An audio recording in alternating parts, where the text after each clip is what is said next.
Sir இப்போ பேசுறாங்க அப்படின்னா, இப்போ விஜய் தரப்புல இருந்து பேசுறாங்க, ஆதரவு கொடுங்கன்னு கேட்டாங்க அப்படின்னா, நான் ஒரு உதாரணத்துக்கு தான் சொல்றேன். இப்போ கம்யூனிஸ்டுகள் கொடுக்கலன்னு வச்சுக்கோங்களேன், கம்யூனிஸ்டுகளும் காங்கிரஸும் கொடுக்கல.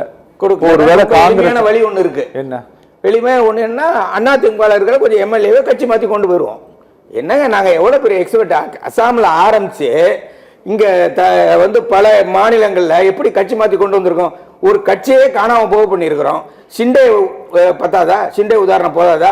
அதே மாதிரி தமிழ்நாட்டிலையும் பண்ணுவோம். ஏன்னா அதிமுகவில் இருக்கிற முன்னாள் மந்திரிகள் மறைமுகமாகவும் நேர்முகமாகவும் பாஜகவோட தொடர்பில் இருக்கிறார்கள்.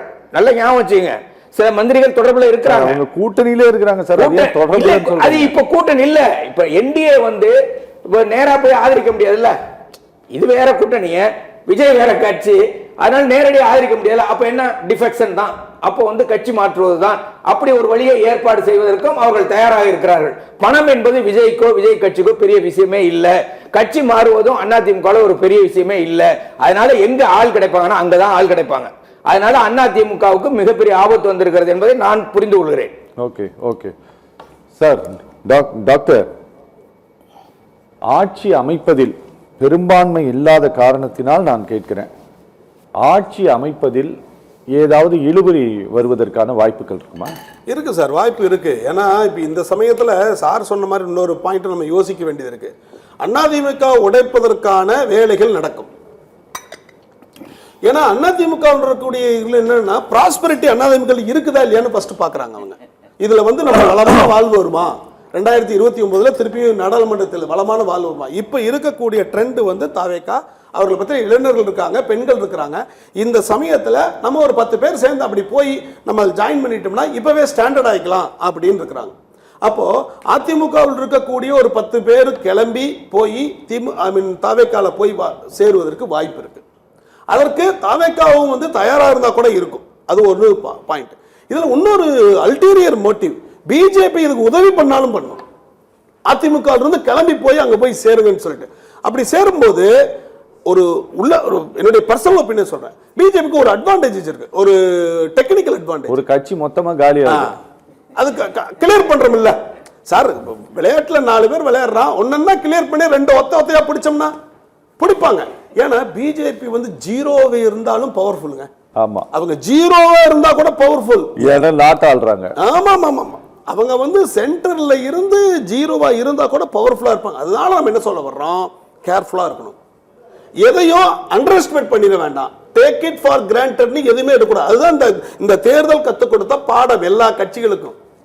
சிறு துரும்பும் பல் குத்த உதவும், அதான் சொல்லியிருக்கக்கூடிய நம்ம வழக்கு மொழி. அதனால என்ன சொல்ல வர்றோம்னா, சிறு இதையும் வந்து நம்ம என்ன பண்ணுங்க, அவங்களுக்கு அட்வான்டேஜ் கொடுத்து பண்ணணும்.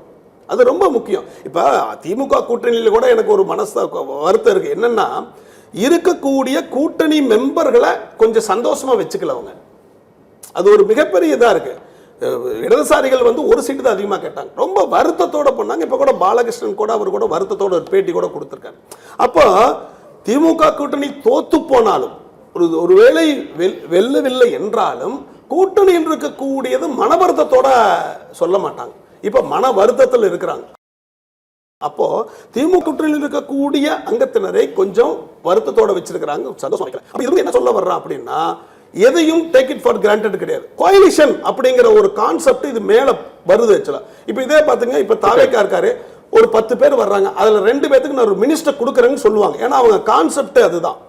ஆட்சியிலும் பங்கு அதிகாரத்திலும் பங்கு நீங்க வாங்க நாங்க தர்றோம் அப்படின்னா ஆட்டோமேட்டிக்கா ஏடிஎம்கே இருந்த 10 பேர் உடனே போயிடுவாங்க. ஓகே, கண்டிப்பா போய் சேர்ந்துக்குவாங்க.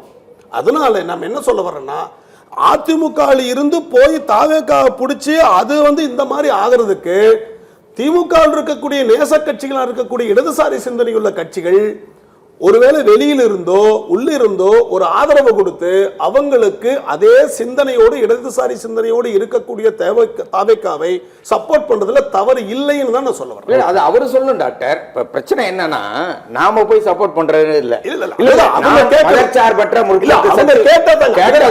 கேட்டா மட்டும் இல்ல, ஆனா அவர் இதுவரை நடந்துகிட்ட விஷயத்தை பாருங்களேன். இதுவரை எந்த விஷயத்துல பாஜகவை எதிர்த்து அவர் குரல் கொடுத்திருக்காங்க. என்ன சொல்ல வரேன், ஒரு விஷயம் சொல்லுங்க. நான் மேடத்துக்கு போயிட்டு தரேன். Madam, west Bengal Assam, west பெங்காலில் ரொம்ப ஸ்வீப் அடிச்சிருக்கிறாங்க. இதுவரை 91 டிக்ளேர் பண்ணிட்டாங்க. 115 அடிஷ்னலாக லீடிங்கு.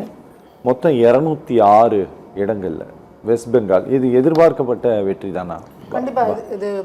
இதுக்கு முன்னாடி இருந்த கருத்து கணிப்புலையும் சரி, எக்ஸிட் போல்லையும் சரி, பாஜக தான் வந்து முன்னிலை பெரிய லெவலில் வரும் அப்படின்றது வந்து எல்லாருமே சொல்லியிருந்தாங்க. இன்னொன்று, அங்கே எந்த அளவுக்கு வந்து இங்கே ஸ்டாலின் என்ன செஞ்சாரோ அதே தான் அங்கே வந்து தீதியும் பண்ணாங்க. எதுக்கெடுத்தாலும் மத்திய அரசு மேலே வன்மத்தை கக்கிறது, எதாக இருந்தாலும் அவங்க தொட்டா குத்தம், ஊனா குத்தம், ஆனா குத்தம், எல்லாத்துக்கும் அவங்க தான் காரணம்னு சொல்கிறது. மதவாதம்ங்கிற பேரில் பாஜக உள்ளே வந்துரும் சொல்லிக்கிட்டு அங்கே சிறுபான்மையினர் மக்களையே வந்து நசுக்கிறது. இங்கே இந்தியன் சிட்டிசனாக இருக்கிற இஸ்லாமியர்களை விட இந்தியன் சிட்டிசனாக இருக்கிற இஸ்லாமியர்களை விட பக்கத்து இதுலேருந்து வர இங்கே பங்களாதேஷ்லேருந்து வர இஸ்லாமியர்களுக்கு வந்து முக்கியத்துவம் கொடுக்கறது, இந்த மாதிரியான நிறைய விஷயங்கள் வந்து தீதி போட்டது எல்லாமே மிஸ்கால்குலேஷன். எல்லாத்துக்கும் மேலே ஒரு ரவுடிசம், காட்டாட்சி, ஓட்டு போடலன்னா அவங்கள ஏரியாவுக்குள்ளே பூந்து அவங்கள அடிக்கிறது, எத்தனை கொலைகள், எதிர்கட்சியில் எதிர் சித்தாந்தம் பேசுகிறாங்கிறதுக்காக அவங்கள உயிரை பறி கொடுக்கறது அளவுக்கு போகிறது. அப்படிங்கிறப்போ அப்போது மக்கள் பொறுத்து பார்த்துட்டு இந்த தடவை நம்ம கண்ணால் பார்த்தோம், பல இடங்களில் ஓட்டு போட வர்றதுக்கே மக்கள் வந்து பயந்தாங்க. அங்கே சிஆர்பிஎஃப்ல போய் அவங்க வந்து எல்லாருக்கும் நம்பிக்கை கொடுக்குறாங்க, நீங்கள் வந்து ஓட்டு போடுங்க, நாங்கள் உங்களுக்கு பாதுகாப்பாக இருக்கோம், துணையாக இருக்கும், எதுவும் நடந்துராதுன்னு.